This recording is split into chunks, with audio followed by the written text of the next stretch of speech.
Então, pessoal, tudo bem?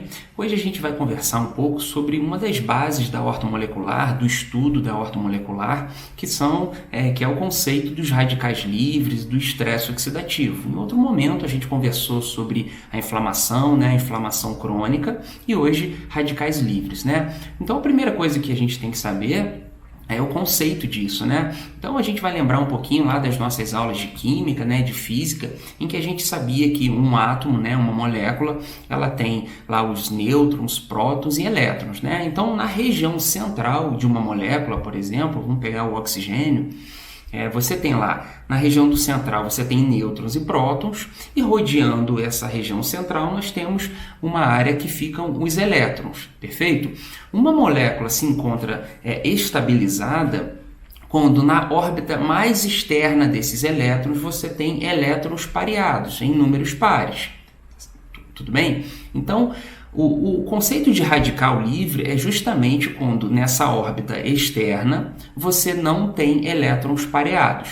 E esse é um problema, por quê? Porque essa molécula se torna muito instável.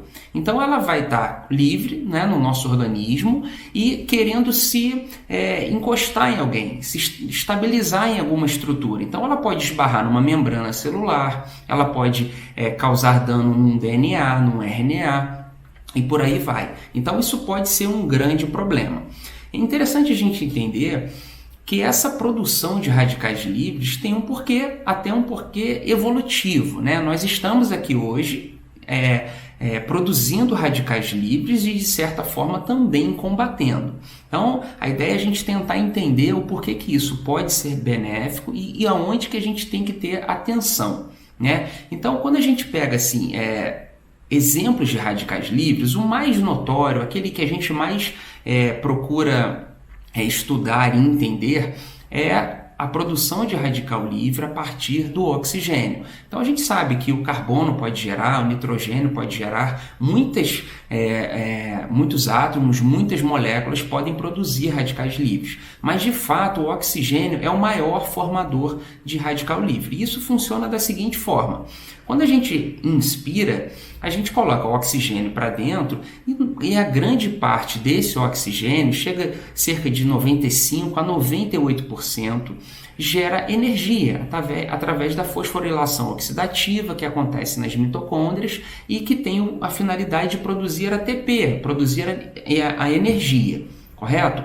Só que cerca de 2 a 5% desse oxigênio ele não é direcionado à produção de energia, ele gera os radicais livres. E esse primeiro radical livre que o oxigênio gera é o radical livre chamado de superóxido, perfeito? Então geramos o superóxido.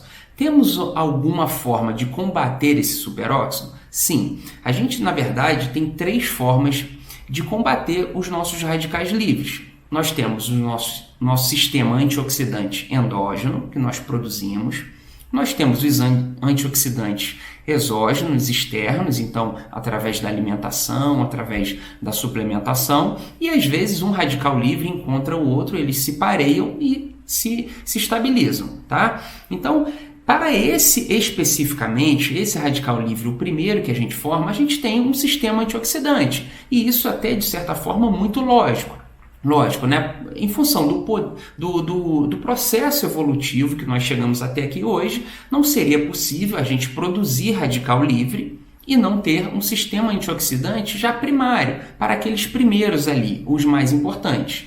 E esse primeiro sistema antioxidante, né, a superóxido dismutase, ela consegue estabilizar de certa forma esse primeiro radical livre, só que ela forma uma substância que a gente também conhece como água oxigenada, o H2O2, certo? Então, o peróxido de hidrogênio, ele não é necessariamente um radical livre, só que também é uma substância um pouco instável, perfeito? E essa instabilidade, quando em excesso, pode gerar outros radicais livres. Mas a gente tem um sistema antioxidante endógeno que estabiliza o peróxido de hidrogênio, tá? Através da catalase e da glutationa. Então são outros 2 sistemas. O primeiro sistema, ele tinha manganês, ele tinha zinco, ele tinha cobre, que são minerais que a gente consegue na nossa dieta e a gente consegue estabilizar. Esses dois segundos sistemas, o da catalase, que utiliza ferro, e o da glutationa, que utiliza alguns aminoácidos, então a glicina, ácido glutâmico, cisteína, utiliza selênio, utiliza vitamina B2. A gente consegue estabilizar. O resultado desse segundo processo é formação de água e oxigênio. Perfeito. Então, o que a gente viu? O resumo da história da produção de radical livre a partir do oxigênio. São 2 radicais livres e 2 sistemas antioxidantes endógenos. Então, aonde que mora o problema? A questão é o seguinte: a formação exagerada de radicais livres, ela acontece quando a gente sofre uma grande exposição. Exposição de quê? De metais livres, de metais pesados, do cigarro, da poluição, do próprio envelhecimento, das doenças crônicas, mas principalmente desse excesso de oxigênio, certo? Então é o oxigênio que é o grande vilão. Só que esses pequenos detalhes, essas pequenas interferências externas, elas podem fazer com que esse sistema, que a gente tem até o sistema de bloqueio, fique desequilibrado. E o engraçado dessa história é que, por exemplo, eu citei aqui alguns metais, alguns minerais. Esses próprios que fazem a nossa estabilização através do nosso sistema antioxidante, quando em excesso, eles desregulam tudo isso.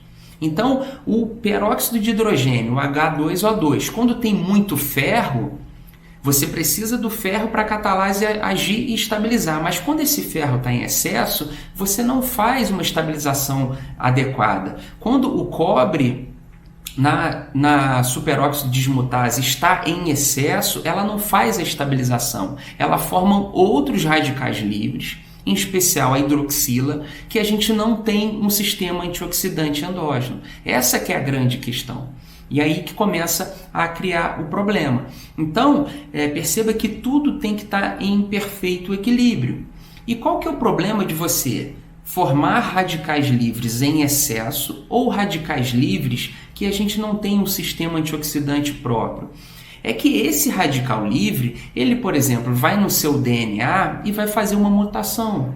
E o nome disso depois vai virar câncer.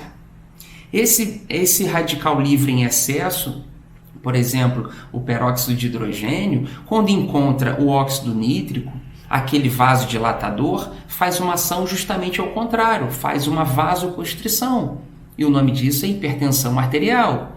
Quando o radical livre em excesso vai na sua membrana e lesa a sua membrana, ela produz um processo que nós conhecemos como peroxidação lipídica, que é muito inflamatório e no nosso sistema nervoso central é muito presente e geram as doenças neurodegenerativas.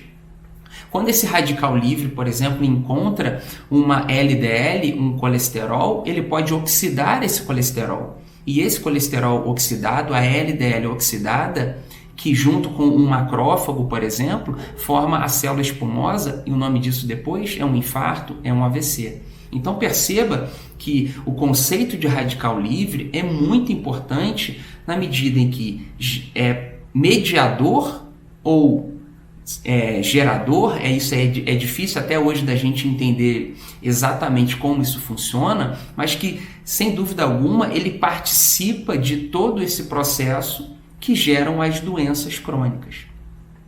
E o que a gente tem que avaliar? A gente tem que avaliar, obviamente, individualmente, a necessidade ou não de suplementar, a necessidade ou não de afastar certas substâncias, metais pesados, poluição, radiação ultravioleta, tudo isso que geram a potencialidade de gerar mais radicais livres.